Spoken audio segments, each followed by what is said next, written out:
Guys, अक्सर आप लोगों ने ये देखा होगा कि बहुत से शहरों में आपसी रंजिश के चक्कर में या फिर लूटपाट करने के मकसद से बहुत से हमलावर बदमाश आम लोगों पर आगे या पीछे से हमला करके उन्हें घायल कर देते हैं।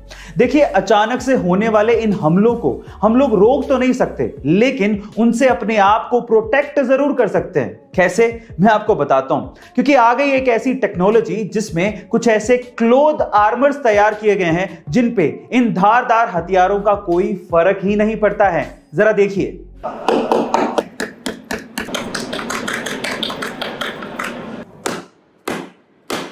तो गाइस, अब अचानक हुए इन हमलों से हम अपने आप को बचा सकते हैं अगर ये आर्मर क्लोथिंग हमें मिल जाए तो। आपका इसके बारे में क्या ख्याल है, कमेंट सेक्शन में जरूर लिखिएगा। एक बार किसी ने एक लड़के को ऑफर दिया कि अगर मैं तुम्हें $1 मिलियन यानी कि 7 करोड़ रुपए दूं तो क्या तुम हवाई जहाज से बिना पैराशूट के कूद जाओगे? तो उस लड़के ने बिना सोचे समझे कहा, क्यों, मरना है क्या? अगर मेरी जान ही नहीं रहेगी तो मैं पैसों का क्या करूंगा? फिर उसी बंदे ने दूसरे लड़के से पूछा कि अगर मैं तुम्हें $1 मिलियन यानी कि 7 करोड़ रुपए दूं तो क्या तुम पैराशूट के बिना हवाई जहाज से कूद जाओगे? तो उस लड़के ने कुछ सोचा और फिर हाँ कह दिया। गेस व्हाट, वो कूदा भी, उसकी जान बच भी गई और उसे 7 करोड़ रुपए मिल भी गए। जानते हैं क्यों? क्योंकि वो हवाई जहाज जमीन पर ही था और उसे जमीन पर खड़े हवाई जहाज से ही बिना पैराशूट के कूदना था।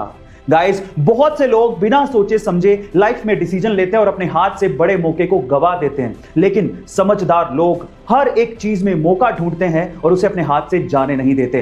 गाइस, आप कौन सी कैटेगरी में आते हैं, कमेंट सेक्शन में जरूर लिखिएगा। गाइस, क्या आपने कभी गौर किया है कि बहुत सी ऐसी कंपनियां होती हैं जो आपको अपना बेस प्रोडक्ट सस्ते में बेच देती हैं, लेकिन उसकी एक्सेसरीज से वो आपसे मोटा मुनाफा कमा लेती हैं? कैसे, मैं आपको एग्जांपल देता हूं। पहला एग्जांपल है जिलेट का, जिसका अगर आपने रेजर खरीद लिया तो रेजर तो आपको वो सस्ते में बेच देगी, लेकिन रेजर खरीदने के बाद आप उसकी ब्लेड तो चेंज करोगे क्योंकि वो खराब हो जाएगी। तो ब्लेड में जिलेट आपसे अच्छा मुनाफा कमा लेती है। दूसरा एग्जांपल है अमेज़न के किंडल का, जो आपको सस्ते में मिल जाएगा, लेकिन किंडल सस्ते में मिलने से कुछ नहीं होता। उसमें बुक्स पढ़नी है तो आपको पैसा देना पड़ेगा और वहीं से ही अमेज़न किंडल आपसे पैसा कमा लेता है। और तीसरा एग्जांपल है एचपी और कैनन के प्रिंटर्स, जो आपको बहुत अच्छे डिस्काउंट में सस्ते मिल जाएंगे, लेकिन वो मोटा मुनाफा कमाते हैं प्रिंटर की इंक से, क्योंकि आपको प्रिंटर में रिफिल करने के लिए इंक तो चाहिए, तो वहां से वो आपसे अच्छा मुनाफा कमा लेती हैं। गाइस, यही होती है कला, मुनाफा कमाने की या पैसा कमाने की। गाइस, आपको ये जानकारी कैसी लगी, कमेंट सेक्शन में जरूर लिखिएगा और ऐसे अमेजिंग वीडियोस के लिए शेयर, सब्सक्राइब एंड लाइक। मिलता है अगली वीडियो में।